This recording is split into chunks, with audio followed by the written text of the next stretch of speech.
Facebook, Twitter, YouTube, TikTok, and Instagram. All of these allows us to access and share information easier. But how can we tell what's real and not? How can we avoid victims of fake information?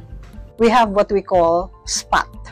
We have to spot it, which means S, that is, you have to know the source of the information. Saan ba siya galing? Lehitimo ba ang pinanggalingan niya? Mapagkakatiwalaan ba yung pinanggalingan niya?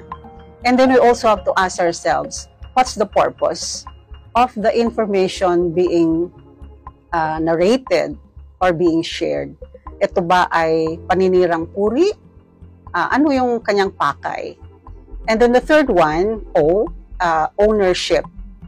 Kanino? Kaninong channel or kaninong Facebook or kaninong website ang nagbigay ng impormasyon na yan.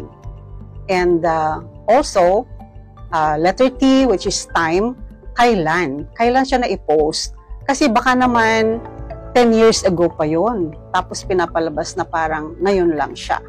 So, that is how you can spot